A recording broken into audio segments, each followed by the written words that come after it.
Daddy Donald Trump solved the Iran-Israel war. That's pretty much a direct quote from NATO Secretary General Mark Rutte. I definitely did not have Donald Trump being called daddy on my bingo card for 2025, but alas, here we are.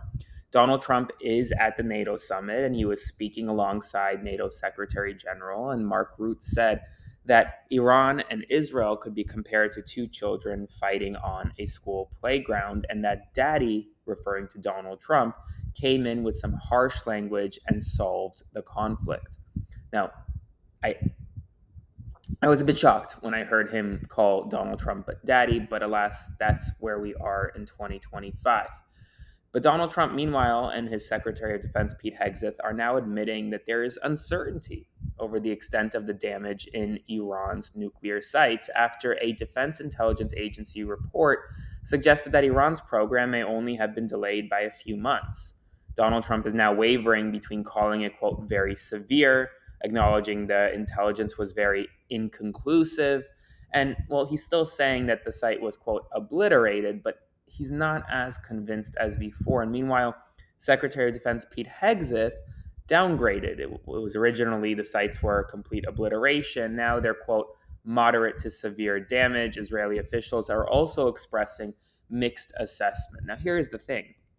If the United States bombed Iran and only got Iran to set back their nuclear program a few months, that's not a successful mission by any stretch of the imagination. And so we're going to have to see over the next several days and weeks what the intelligence says about the status of Iran's nuclear sites. Before I continue, please consider subscribing to my Substack by clicking the button below or sending a one-time donation to support my work via Venmo to Aaron-Parnas. Last night, we saw a historic upset in New York City. 33-year-old Zohran Mamdani has declared victory over former Governor Andrew Cuomo in New York City's Democratic mayoral primary. With about 93% of the vote in the first round, Mamdani had about 43.5% of the vote, Cuomo about 36.4% of the vote. Now, there is ranked choice voting, which means that there will be several rounds of votes, but Mamdani is on track to become the Democratic nominee for mayor in New York City. Andrew Cuomo has actually already called and conceded to Mamdani. This is a significant shift in New York City politics, but it's also a sign of the end of the Cuomo dynasty, the Cuomo political family. It's unclear whether or not Cuomo will run in the general election, but he did call Mamdani's campaign, quote, smart and impactful. Given the fact that New York City is such a democratic city, it is highly likely that Mamdani will be the next mayor of New York City and starts off as a clear frontrunner against at least just current incumbent mayor Eric Adams. I have a very sad story to tell you. Iris Diana Monteroso Lemus was detained by ICE after a missed court hearing. She was transferred across multiple facilities. She was 4 to 5 months pregnant.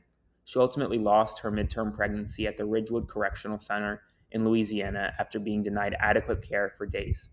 Her experience reflects broader concerns and allegations of abuse, neglect, and poor conditions in detention centers under Donald Trump.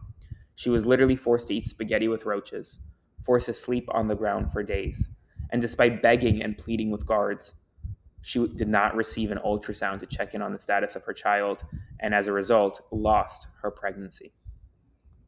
It's absolutely horrific what we're seeing right now.